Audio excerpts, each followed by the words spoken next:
Thank you very much for inviting me here. Okay, that's forward. And it's a real pleasure to be involved in such a professional, well-organized conference at a time when we really must change the construction industry as fast as possible in pretty well all countries. I'm going to run through lots of ideas very quickly. Z Factory stands for Zero Fossil Energy Developments, which is producing a world that no longer relies on fossil fuel. And we called Factory because we collaborate with industry to create products and services which make it easier for this industrial transformation. And we see this as two things. It's changing the way we live, changing the way we work, designing new forms of human habitation. So we produce these kind of diagrams to design lifestyles and to design work styles, to try and show how a step change reduction in carbon footprint can be reconciled with an increase in overall quality of life. And this is nearly always possible. And the countries that are most addicted to fossil fuel and high technologies will be least prepared in the coming century, because there's a massive problem with dwindling global resources. Now, the traditional idea is that you can't afford to change an industry. You can't afford to go green. You can, but you can only achieve it with volume. So the way the industry has to change is it has to have very small projects that show what is possible. Gradually, economies of scale, industrial production makes them more affordable. And then once you get above about 5,000 units, whether it's homes, workspaces, renovations a year, you start to find that going a low-carbon construction industry becomes more affordable. And I'm going to quickly show some of our previous projects and try to share some ideas on how a developing green construction industry can actually create a more desirable product than business as usual. And this is how we have to win the argument. We have to show that people will want to buy, live in, work in this new world because it's better, not because they want to save carbon, because they want to save money, because it's more fashionable, because it's sexier, because it's just generally a more preferable, intelligent choice. So this concept we call in our office enlightened self-interest. So the idea is, can you put human habitation in a landscape at the same time as preserving the natural world, or preserving natural capital? And BedZ is an example of a living, working community. It's not a housing project, it's not an office project. It's a mixture, going back to the medieval concept of living and working in the same place. But here, we've put gardens on top of workspace roofs. And we've achieved an overall net increase in density, which has funded the additional construction costs of the low-carbon specification. At the same time, this produces a new urban morphology. So it's matching economics with politics, with overall low-carbon targets, but also looking at behavioral change and reconciling these new ideas, bringing technology together. And the big thing that made this possible was because the local government gave themselves permission to build the scheme at the bottom of this slide, and we built the scheme above, and that created overall about a 35% increase in floor area. We didn't have to that compared to that created a saving in the development appraisal, and that created the funds to produce a low-carbon demonstration project. And we call this carbon trading in return for planning gain. So if it's possible to reconcile, to integrate low-carbon transportation, energy-efficient buildings, energy-efficient workplace, and plug it into the existing city, you can get very spectacular results, far more spectacular than if you just concentrate on buildings or master planning alone. So this is a view from the air of BedZ today. These are just images showing what priorities we used in designing this new urban fabric. This is looking at sunlight falling on gardens, and the sky gardens at BedZ have more or less the same number of sun hours as a south-facing garden with a 2-metre high perimeter fence, which is the prevailing urban condition in the UK. Now this is important because if you can offer everybody a garden, people will want to live in this place. People will want to work in this place. Why should you work in an office? Why wouldn't you rather work in a garden? Now, this is important because as climate change accelerates, it's going to be more and more important to have both indoor and outdoor living and working. So it's this relationship, this connection to the landscape. We don't want to look through lots of layers of energy-efficient glass. We want to be part and experience the wind in our faces, the sunlight coming in, fresh air, and above all, appreciate other life forms, plants, animals. So it's this connection with nature which is lost in a lot of green buildings, which hermetically seal the environment. So at BedZ, we consider this as a landscape. It's an inhabited piece of landscape. It's not a piece of architecture. It's not a piece of urban design. Now that's what creates the added value. Not necessarily the low carbon technology, not necessarily the super insulation, not necessarily the lower carbon footprint. It's the fact that you have a garden and you have sunlight coming into your home. And there are lots of things that we can do better. There's lots of areas where it can be improved. This is relatively low-cost housing. This is a 1/3 social rent, 1/3 shared ownership, 1/3 private for sale.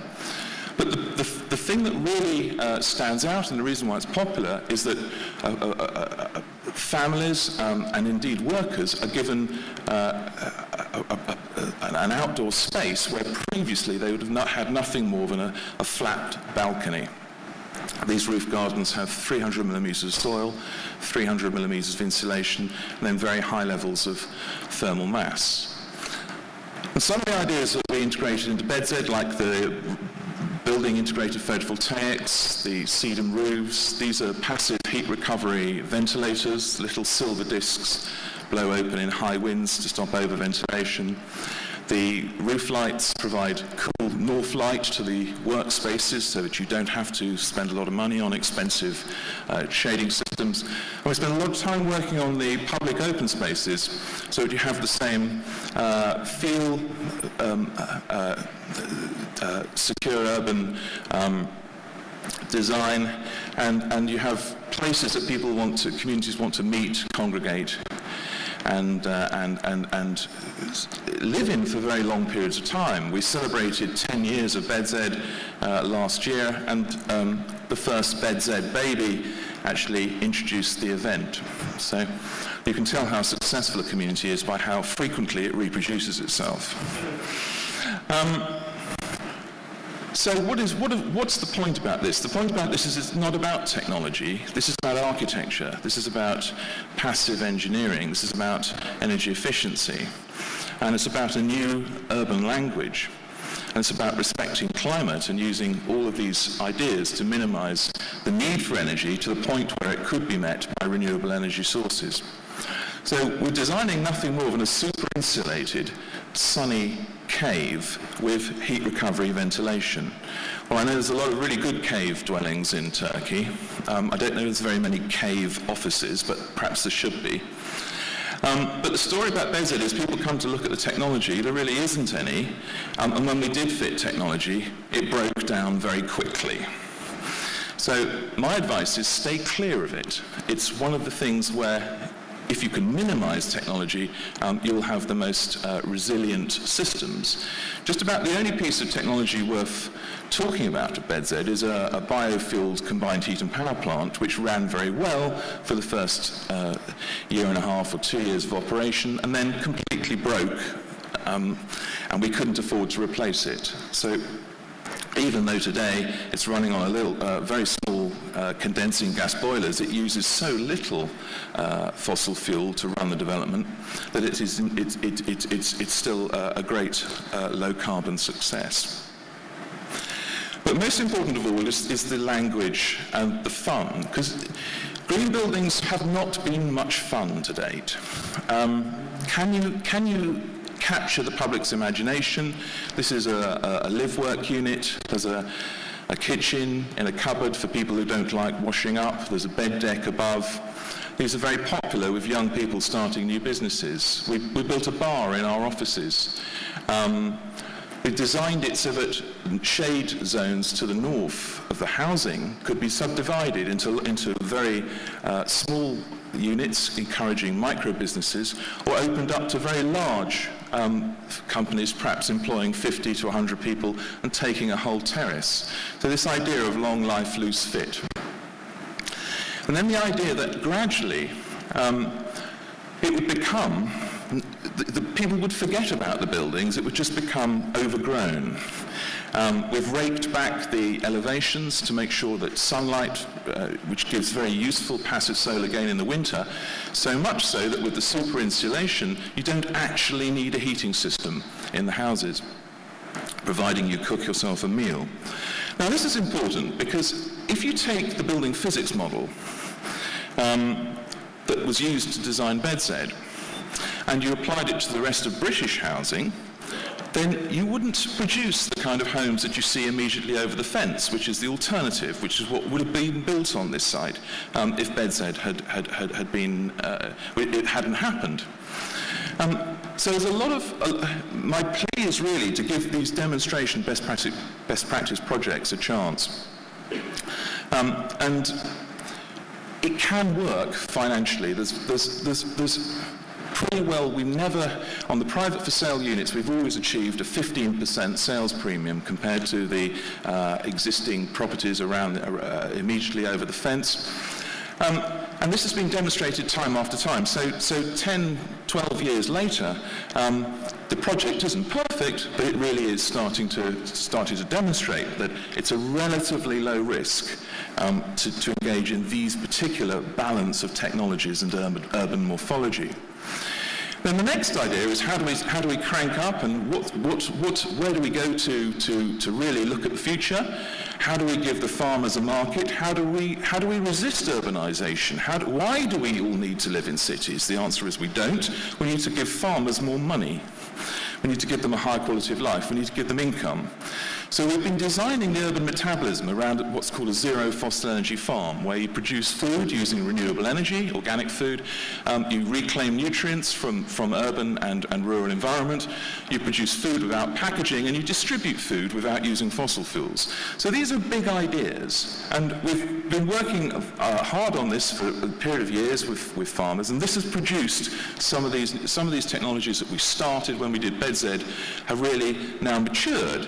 And this is what's interesting. How does technological progression change architecture or change urban design?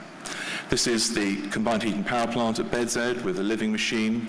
Both of these technologies are currently not working for various reasons, mainly economic. We weren't allowed to the living machine, the grey and black water treatment plant, had to require a man in a white coat from the government, from the Ministry of Environment.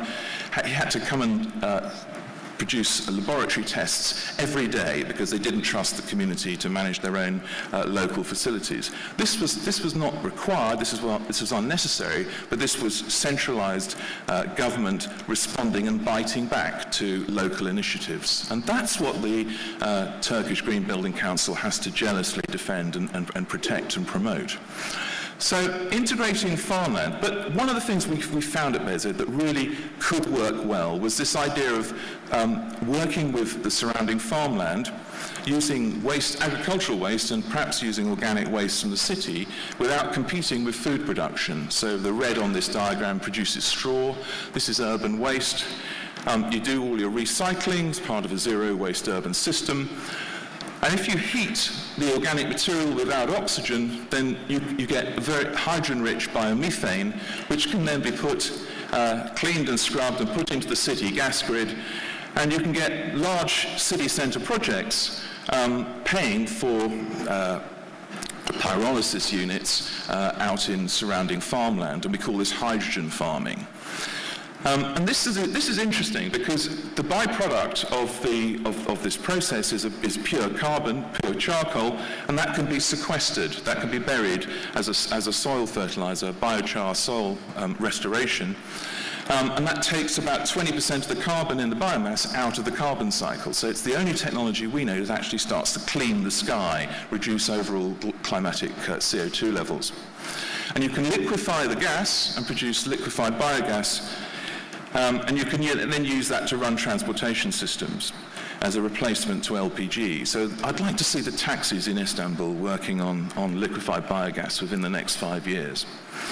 So this idea of the city as a metabolism is also complemented by the idea of the ingredients of the city being actually starting to microgenerate. And if you worked out that the farming system and the urban and the organic material produced by a city could perhaps contribute about 40% of the overall energy needs in a fuel-efficient city, then 60% can easily be met by building integrated renewable energy. And the thing that worked really well at BZ was the photovoltaics. Nothing moves. They were built into glass, they were sealed into the building, and they just quietly get on with their job of generating electricity year after year.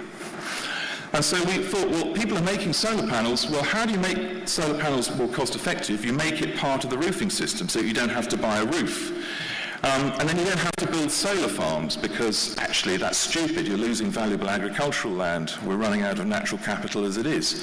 Raise the solar farms up in the air and you can house over your industrial estates or your roads or your parking areas or your markets. You can then collect water, condensate from underside the solar panels. If you cleverly design them, you can collect rainwater from them. You can create covered markets, large-scale communal solar arrays. And that starts to set up the city of the future. That starts to set up the ingredients. And we're currently in production with these technologies at the moment. And we're starting to get the first large community-scale solar markets being built, mainly in China at the moment. But some of those are coming to the UK.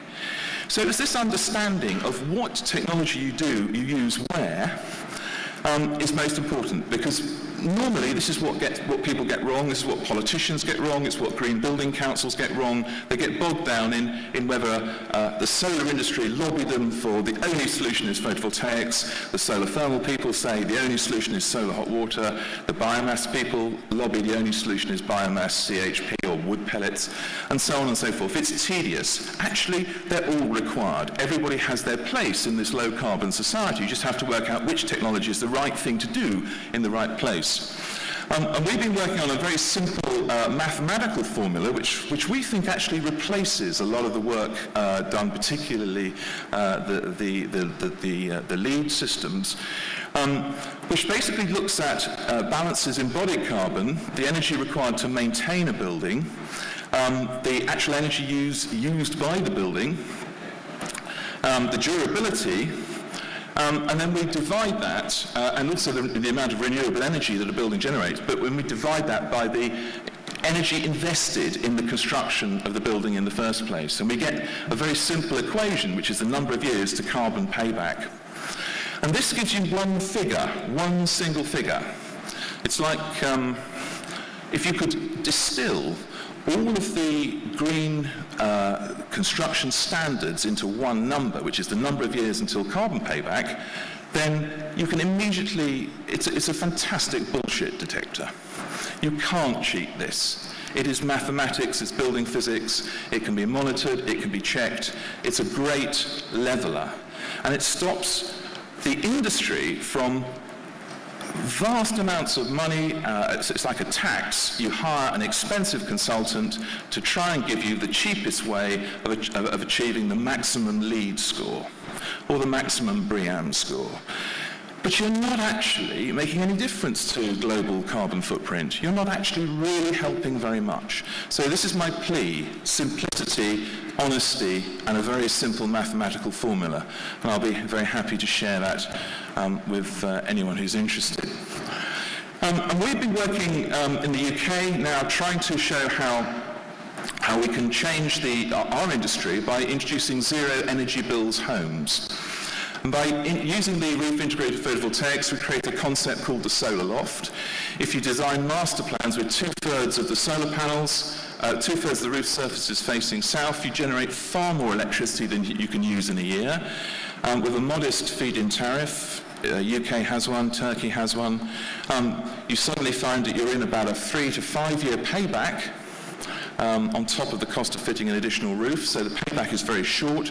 And if you develop some standard house types with fixed costs and then a design code which enables large master plans to accept different housing typologies, you can then launch that to the consumer, and that's the big experiment that we're doing this year. And we're really showing the government and the existing house builders how they could move to this step change reduction. These are energy positive homes. They generate far more electricity than they use over a year. And we're able to sell these directly to the general public by working with landowners and selling plots with kits. And there's a whole range of self-build mortgages, so you have to work with a self-build mortgage provider, and that produces this kind of community. I appreciate it may be low density for Turkey, but 70% of the homes in the UK are built at 50 homes per hectare or under. So this is what we're doing at the moment, and we're finding that the public is really interested in this concept, because the typical energy bill in a UK home is around about £1,500 a year.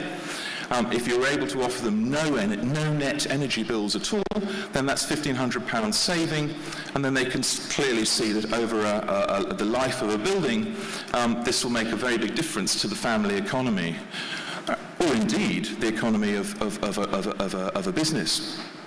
And so this is a graph showing energy production versus demand. Red is the demand, black is the production, and you can start to see how the overproduction in the summer and importing of energy in the winter, and that fits very well into a smart grid system. But overall, the cash flow is very positive.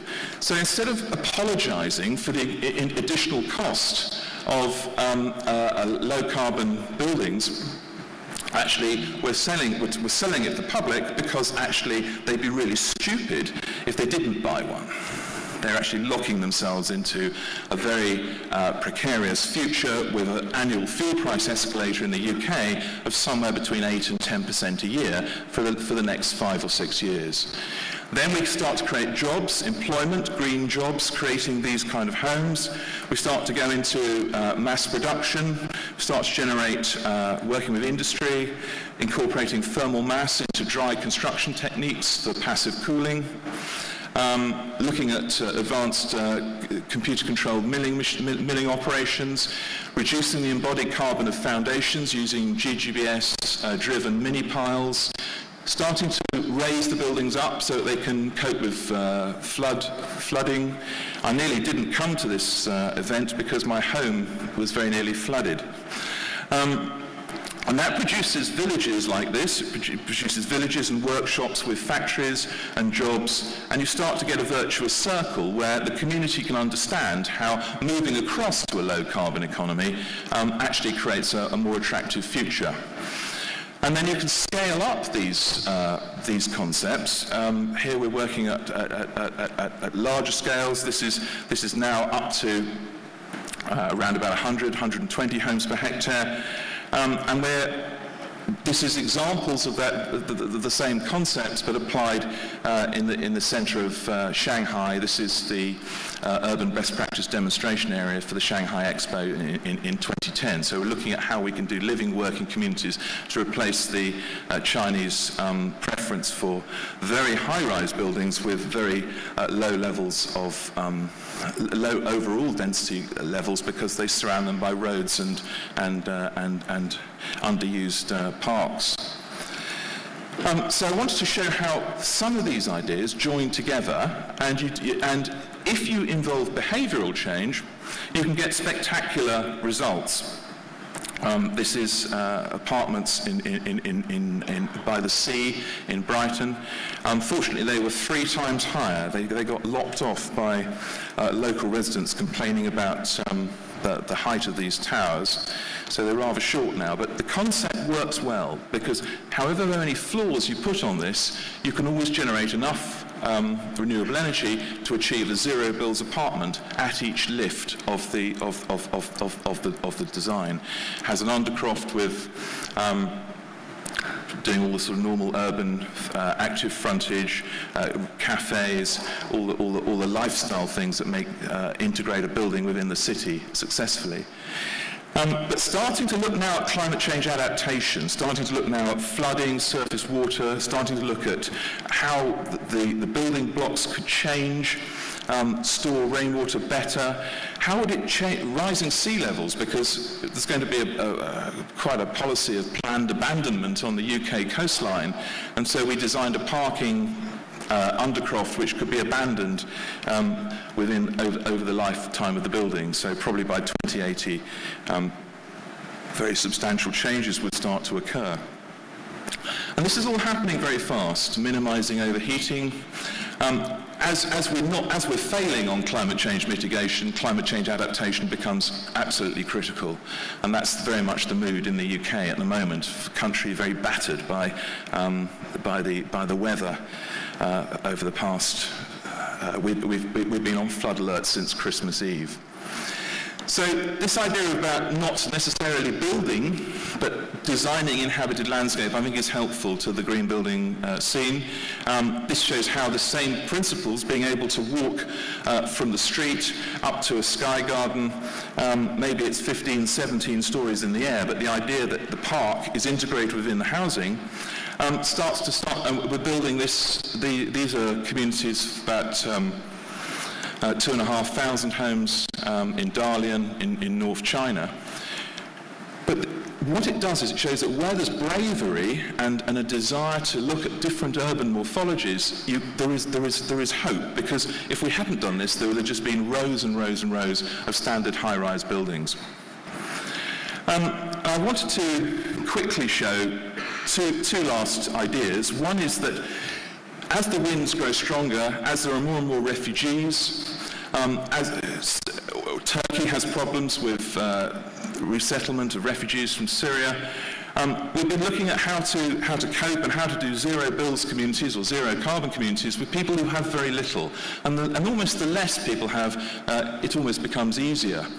So we've been looking at how we can create permanent settlements instead of providing tents that form part of a future city that's been planned around the principles of a zero carbon, zero waste future environment, complete with a market, mosque, hospital, agricultural system. And the accusation that we can't afford to change and introduce these ideas into new settlements is ridiculous, because actually we're doing it in Africa on budgets of 1,500 euros per bed space. So and that's possible. It's not even it's not a fantastic challenge, although obviously some of the space standards and some of the internal finishes would have to be changed for a more affluent society such as Turkey. But the point is, when you have nothing and you have no infrastructure, it really makes sense. And you can create these kind of environments that work well. You can create earth shelter structures that dramatically reduce the need for air conditioning. You can use local labour to build them. And you can go a lot further than traditional aid organisations will tell you. It only costs 3 tents to provide permanent cities for the future, which can take densification and expansion. And what this has been teaching us is that if you think through these challenges and you start to plan how you provide water, sanitation, if you think through security, because at the moment. Many of these places have people on pickup trucks running through with machine guns, terrorizing the community. If you think through all these things, it is possible to provide a workable future. And what we found then was that there was no chance of power stations. There's no fossil fuels often available. We had to power everything from one simple technology, which is a solar marketplace, communal solar array. And we've been charging very small batteries, portable batteries, which can be charged from solar for each home, but also run LED lighting strips, but also run electric personal transportation systems. And the savings on carbon footprint from integrating personal electric transportation is spectacular. And we've been trying these ideas now for nearly 10 years. No, sorry, not more than 10 years, 20 years. Built our house 20 years ago. My long-suffering wife, Sue, we've really tried to show that these ideas are starting to be workable. And if you stay in Istanbul today, there is just traffic everywhere. There's quite a lot of air pollution from fossil fuels. This is the kind of future that you could be looking forward to. Very low-cost electric vehicles, perhaps made by local workshops. All the technology is perhaps only in the wheels and the electronics. And perhaps covered markets, and perhaps all the large areas of tarmac and flat roofs can be converted to these kind of solar power stations. And what we're finding is this really works. This is far cheaper than engaging in the expensive infrastructure of fossil fuel power stations and distribution.